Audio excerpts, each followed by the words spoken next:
Can you answer that, Julie? My nails are all gooey. Okay, what if it's for you? I'll talk. What else? Hello? Hello? Ruth, it's him again. Oh, come on now. This is disgusting. Here, give me that phone. Ruth, I don't think it'll do any good. Give it to me. Hello? Hello, you at the other end of this line. You want to know what you are? You're a sneaking, nasty little coward. That's what you are. How does it make you feel? Big and strong, standing there with a phone in your hand, breathing into it, scaring a couple of girls out of their wits? Well, let me tell you something, Buster. You don't scare me at all. All I wish is that I could get my hands on you. I'd show you what scared is. He scares me, Ruth. He gives me the creeps. He scares me for real.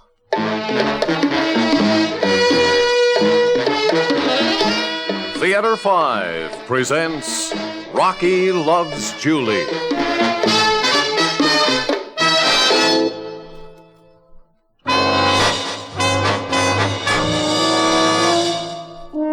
I can't understand what goes on inside his head, that miserable character. Julie, zip me up, will you? Okay. How come you're not wearing your new blue dress? For my sister and that slob she married? You're kidding. I forgot. Maybe he's just trying to be part of the human race or something. My brother-in-law, he'll never make it. No, I mean whoever it is on the phone. Oh, neither will he. The only thing I can figure is he must be lonely. Why else would you do a thing like that, except to make sure there's somebody else in the world? Number, I've had him right up to here. Hey, you all right? You look kind of green. I'm okay. You scared to be here alone, is that it?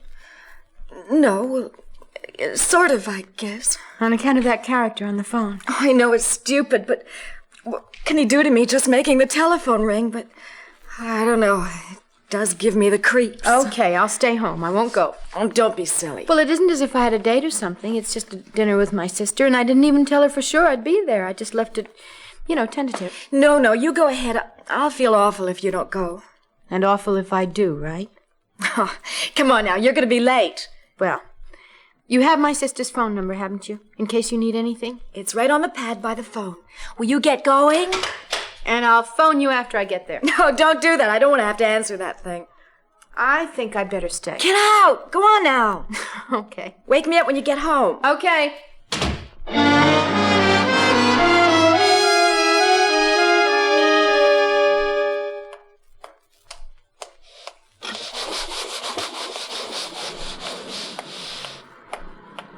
Taxi! Taxi!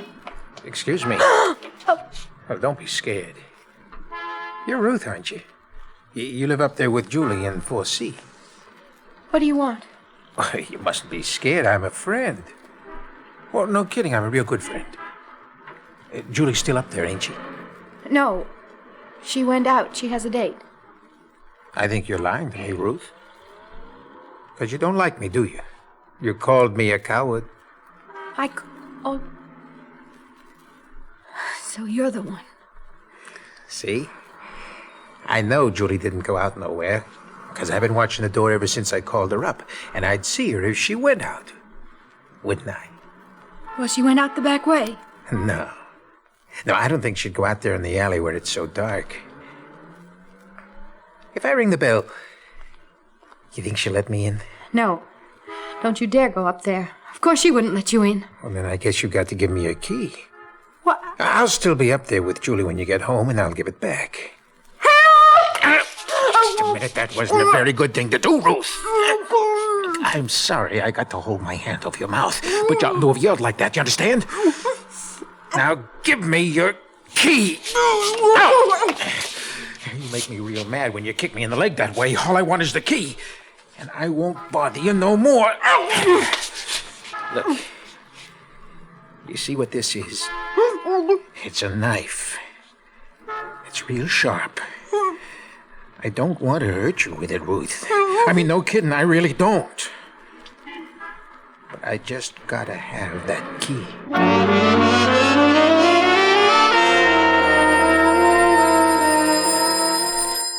Shut up! I said shut up, shut up, shut up! You're not ringing at all. I don't hear a thing. I'm just imagining it, and the truth is... Oh, shut up! I'll say hello and hello and hello, and all you do is just breathe at me. Hello? Oh, who did you say? No, there's nobody here by that name. I guess you have the wrong number. That's perfectly all right. Oh, all that for a wrong number. I wish Ruth had stayed. Ruth? Ruth, is that you? Julie, you'll have to help me. She's bleeding all over everything. Oh, no. Oh, she ain't hurt badly, no. hardly at all, really. The only thing is she keeps on bleeding. You'll have to help me. Who are you? What's happened to Ruth? Oh, my name's Rocky. Rocky Andrews. Where can I put her? She can't stand hardly up at all. Here on the couch. I'll help you. Oh, it's her shoulder. There, lift her feet up. All right. Ruth. Oh, Ruth. I think it's like, whatchamacallit, some kind of, shock. What happened? Did a car hit her or something? Oh, no, it's nothing like that. No, she ain't hardly hurt at all. Hey, what do you think you're doing? I'm calling an ambulance. Hey, give me We've that. got to get her to a hospital. Give me that! Now, look, you can't do that, Julie. Don't you see? Can't call for an ambulance, but I have to. Look at her. She'll bleed to death. You can't use a telephone, Julie. I mean, not for anything, you understand? Now, you gotta promise me. Are you out of your mind? You mean you won't promise? Of course I won't. Well, then I gotta pull out the wire. I'm awfully sorry, Julie. See, you don't understand yet. That's the trouble. Now, everything's gonna be different now that I'm here. Can't you see that? We'll take care of Ruth. Now, I don't want nothing to happen to Ruth. I told her that. But who you got to think about first from now on is me, Julie. You understand? Not Ruth or nobody else. Just me. I don't know what you're talking about. Ruth? I'll have to tear the dress away. That was a real nice dress. It's like a cut. What happened to her? It looks like a cut. Well, she wouldn't do nothing like what I told her to, so I told her not to yell, and she kept on trying to yell, and I told her to stop kicking me in the leg, but she kept right on kicking. I told her to give me her key, and she wouldn't. I told her, but she wouldn't. You mean you did this? Well, you see, Why, you... Hey. You slapped me. I'll do more than slap you. Now, you gotta stop this, Julie. Now, look, I don't want to hurt you. You just don't understand. That's the whole trouble. You let go of me. Don't you realize Ruth's gonna die if we don't get help for her? No. I don't think so, honest, Julie. I just stuck her a little bit, really. You punk. Now, come on, Julie. Come on, why don't you talk nice? Why don't you talk nice? Like when you say hello on the phone. What do you know about how I... You're the one on the telephone, aren't you? That's right. Every night I called you. You can't ask for no more than that, can you? I mean, every single night? I've got to look after Ruth. If you won't let me get help for her, I'll have to do the best I can. Well, sure. Nurses and like that are always girls. Yeah, I think she'll be okay. If you can just get her to stop bleeding, you know? And how do I get her to stop bleeding? And with gangrene's probably set in by this time. Gang what? Gangrene, you moron. Infection from that filthy knife of yours. Now, just you wait 1 minute. You can't call me filthy or nothing around me filthy. I'm clean, you hear me? If there's one thing I am, it's clean. I wash, and I scrub, and I scour, and I'm clean. You'll be sorry you talked to me that way. Ah, shut up. You take care of Ruth, you hear me? I got something I gotta do out in the kitchen. Ruth? Is he gone? He's out in the kitchen. Don't move, Ruth. Run, will you? You won't get another chance like this. Get out of here and get the cops. He's crazy. I can't leave you here, Ruth. Not alone with him. Oh, dear, sweet, loving. Julie, if you don't Hey, go now... she's talking, huh? She's better already. And look at this. Hey, what do you think of this? I washed it. It's the cleanest knife in town, I bet. If I gotta stick somebody else, they ain't gonna get any of that gangrene. No, sir. That's for sure.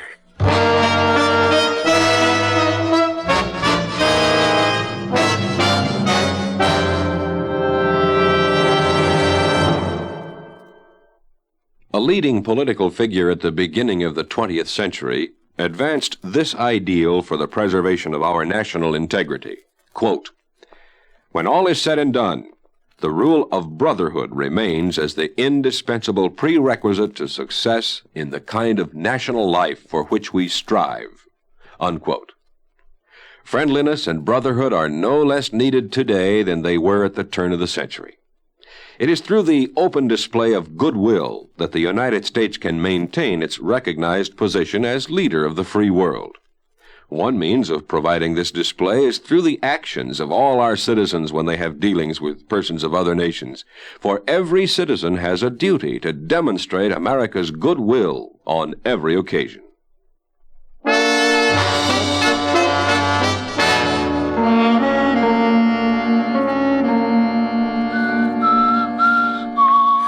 Will you stop that whistling? You're driving me crazy. Oh. Well, I do it sometimes without noticing, I guess. Ruth's better, huh? She's asleep now. I don't know whether she's asleep or unconscious. Oh, no, she's asleep. I bet by tomorrow she'll be as good as new.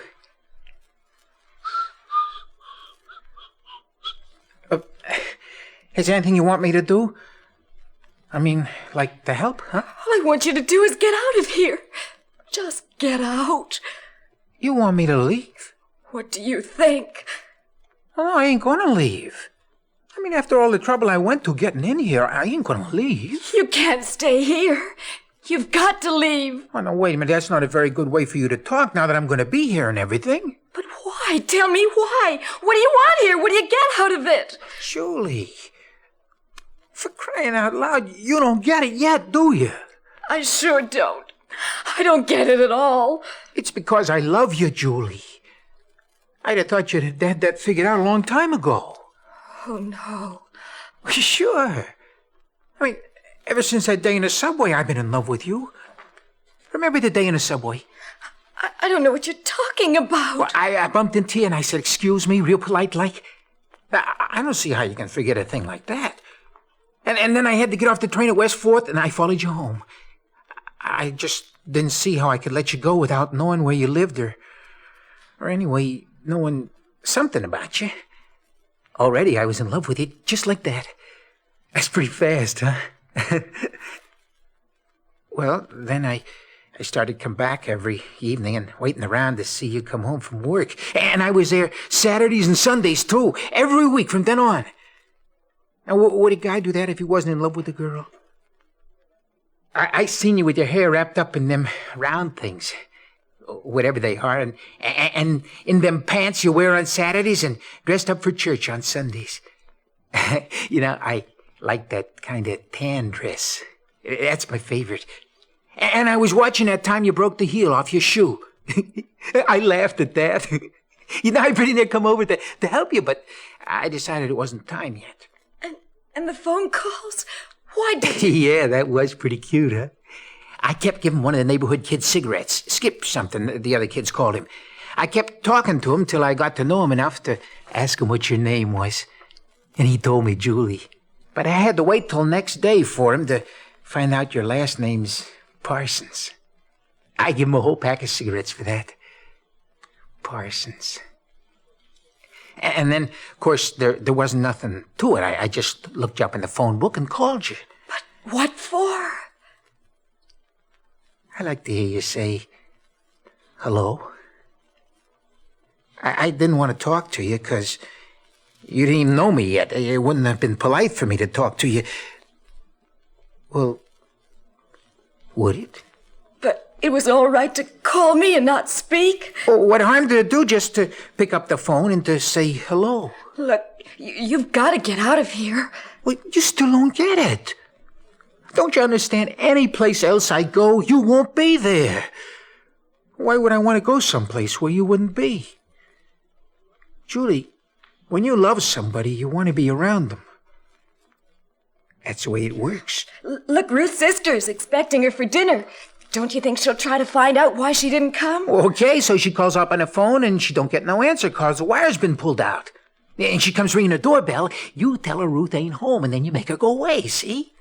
Oh, that's simple enough, ain't it? The telephone company will come to find out about the phone. Okay, so don't let him in. You can't stay here. You just can't. Julie. Oh, no. No, you mean... No, there won't be nothing like that. I mean, I'll sleep on the couch or the floor or someplace. Oh, no, I would... No, there ain't gonna be nothing like that.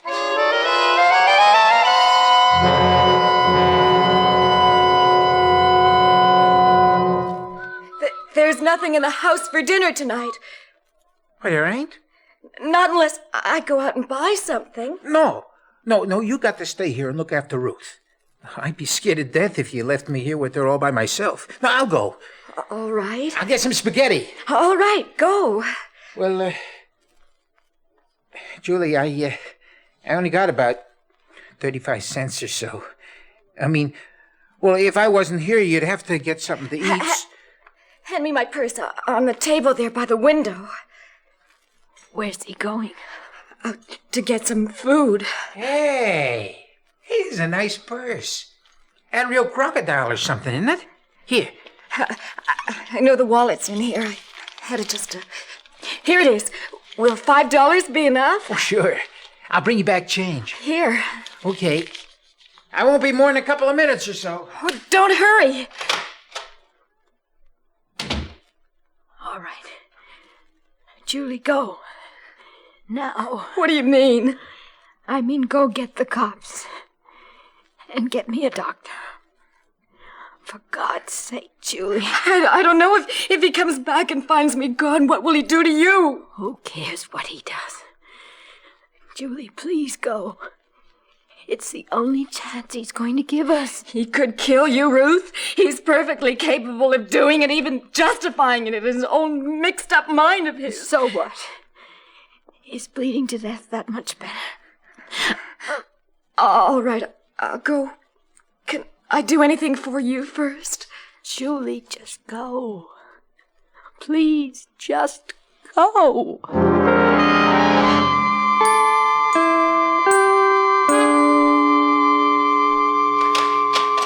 Julie! Hey, Julie, I got stuff for dinner. I got some... Julie? She's gone. Gone? What are you talking about? Gone where? She's gone out. Oh, what for crying out loud? I got everything we need. She went out to get the police. And a doctor for me. Oh, no, you gotta be kidding. That's what she's doing. No, that's just what she told you. Julie turned me into the cops? No, you must be out of your head. Oh, you think so? Yeah, sure, because... Look, don't you understand? We're in love, see? You've been too sick to notice, I guess, but we're in love, Julie and me. Has she ever told you she loves you? Oh, no. But, well, I love her, so she's got to love me, right? It doesn't always work out that way. It don't? Not always. Well, oh, no, that would be awful. I mean, I stood out there across the street, even in the rain sometimes, just to get a look at her. Every day I did it. And I kept calling her up on the phone. I called her up every night. Don't that mean nothing? And I told her only this morning. I told her. Now she knows. I mean, what kind of a thing would that be if you love somebody and they don't love you back? Ruth, I think you must still be kind of mixed up or something. Maybe. But do you want to take a chance? Don't you think you ought to get out of here while you can? No. No, I'll wait. She'll be back. You'll see. And if she brings the police? I'll wait. Any place I go, it's gonna be jail, ain't it, if Julie don't love me? The guy running from the cops, he's got to have some place to run to. Well, ain't he? I got no place to run to but to Julie. I mean, what kind of a thing would that be? If you love somebody and they don't love you back. No. I'll wait for Julie.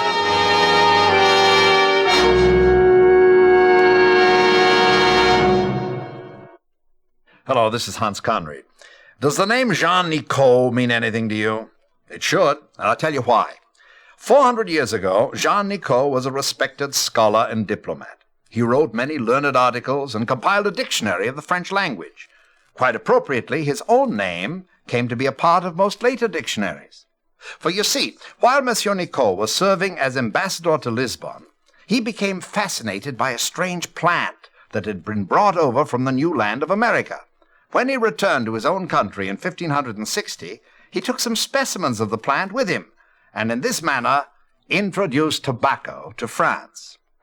For a time, Nicot's countrymen associated his name with the smoke-producing leaves, but an old Indian word which sounded like tobacco became the more commonly used.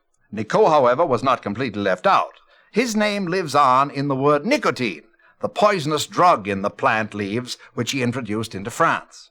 So, if every story must have a moral, the moral here might be careful when you turn over a new leaf. Your name might become a drug on the market.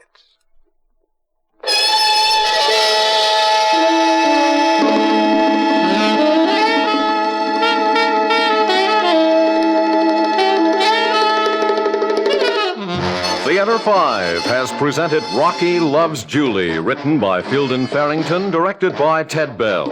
In the cast, Donald Buka, Joan Lorring, and Corrine Orr. Script editor, Jack C. Wilson. Original music by Alexander Vlastotsenko. Orchestra under the direction of Glenn Osser. Executive producer for Theater 5, Mr. Lee Bowman. We invite your comments. Write to Theater 5, New York 23, New York.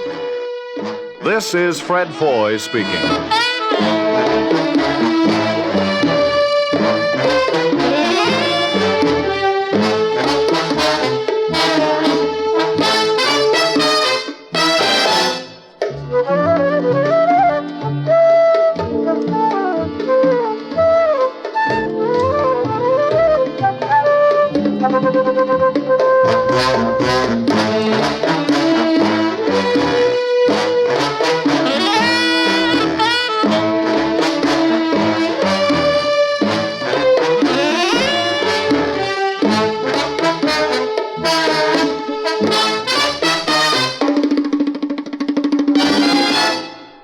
This is the United States Armed Forces Radio and Television Service.